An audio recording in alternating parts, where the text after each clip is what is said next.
So it's not really a secret, Valve has made some of the greatest games of all time. The original Half-Life, of course, both the Portal games, Counter-Strike games, Team Fortress 2, and the absolute greatest, Ricochet. I've not played this game in literally over 6 years. Is it still as good as I remember it being?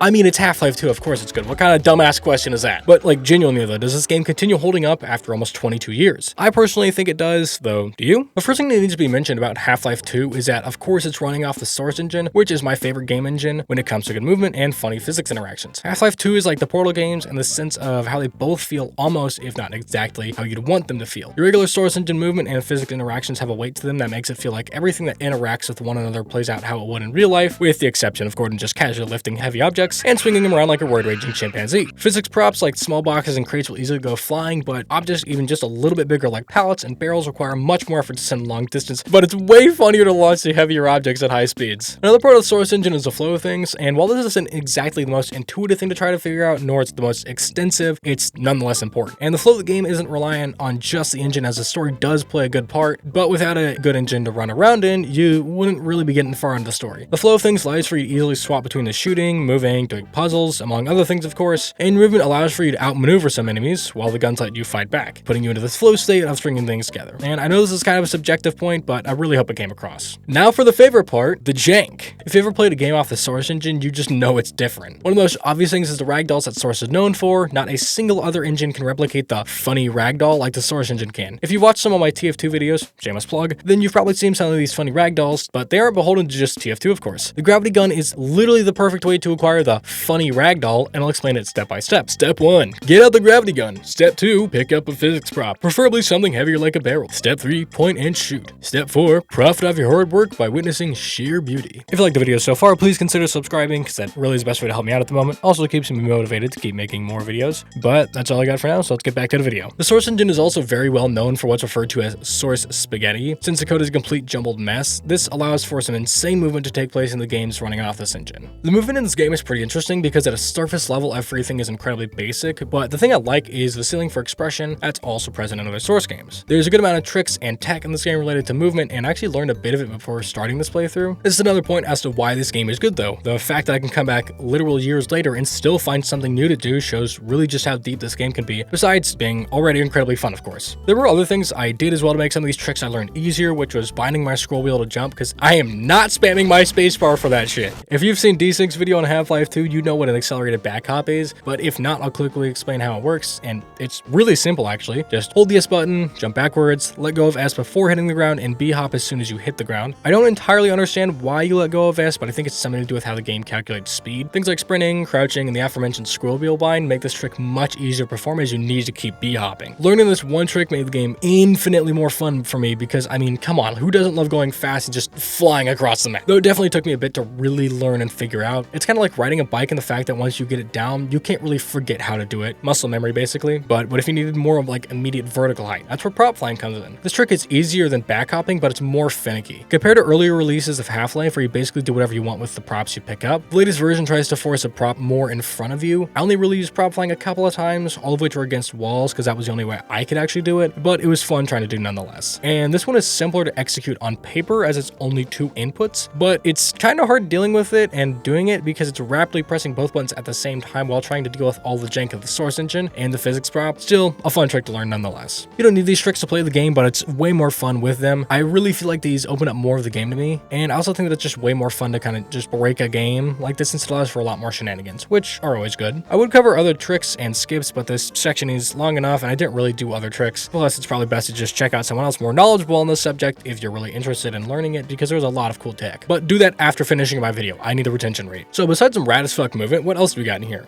Alright, so we got a pistol, SMG, shotgun, you know, your standard stuff, nothing too out of the ordinary. Oh, what's this? A rocket launcher? Cool.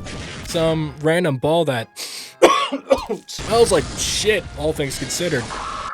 Really though, pretty much every weapon in this game has that Valve charm of feeling how they look. So again, it's a matter of looking at them on paper versus in practice. On paper, they're incredibly basic, so much so that you'd wonder if they're a white girl shopping for Wonder Bread. But I don't think the simplicity is a bad thing in practice, mainly because you have so many toys to play with, but Valve also made the simplicity very charming. The basic pistol is a great example of that, fire as fast as you can click, which lends itself to fun because, at least for me, I enjoy seeing how fast I can burst someone down like that. The damage per bullet is low to compensate, but it's still very reliable. The revolver I actually enjoy much more since I like high burst damage, but I'll definitely knock Valve for how little you actually get to use it. It's got a lot of power, but it's insane recoil and basically no reserve ammo. Recoil isn't really an issue, pretty much just visual, but the lack of reserve ammo is this weapon's Achilles heel because you can't really find ammo anywhere, making it hard to find a good use to want to try to use it. The SMG is just like a regular SMG, nothing too intense or special on that front. The grenade launcher, on the other hand, though, is the highlight of the weapon for me because it's so fun running around a corner, seeing a group of Combine, and just immediately blowing them. The coolest part, though, is actually using it for speed since the explosion gives you a massive boost, and I'm just infatuated with the speed runs in general, but it's super cool seeing how the Half-Life 2 runners use it. The shotgun is just a shotgun, though you do get to choose to use 1 or 2 shells per shot with the left and right click on the mouse. I've literally only found the poison head crab zombie to be worth using 2 shells on since it's got a lot of health, because every other enemy can be pretty consistently one-tapped with a single shot. The rocket launcher is next and is probably one of my favorite weapon designs of all time, for sure one of the most memorable, if not the most. Literally controlling a guided missile with your mouse is just super cool, especially when you consider this came back out in 2004. The only other good application I've seen of something like this would be from Wuyong in Overwatch 2, though I don't think it's as fluid as a Half-Life 2 launcher. You really just have less control of it there. The bug bait, though, is also a very fun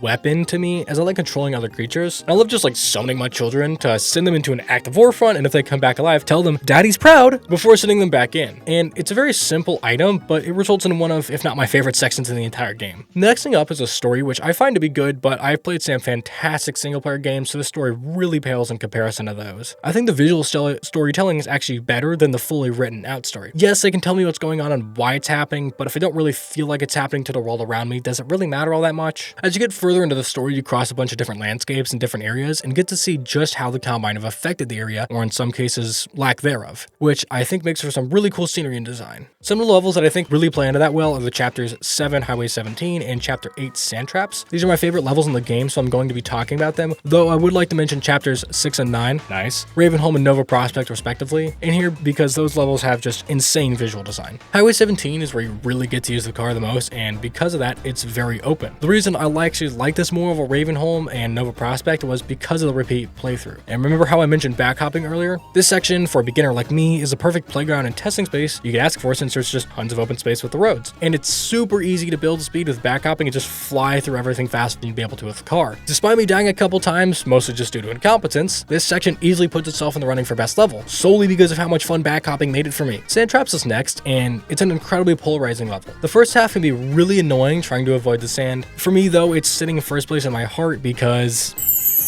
these guys are the single greatest part of the game by far. The bug bait I mentioned above lets you control the antlines to attack the Combine with, which is both awesome and really funny. The overall layout and design of this level is very memorable, with the first section having you try to avoid the sand to not bring in the antlines, and the latter half seeing you storming the beaches of Normandy. And with all of that, we come to a close on this video. If you liked it, please like, subscribe, comment, do all the things. I do read all the comments, so please say literally anything that comes to your mind, like, man, this guy's really annoying. Why can't he talk about HoloCure? And with that, have a good morning, good afternoon, wait, what's this? Half-Life 3 has been linked to come out in the year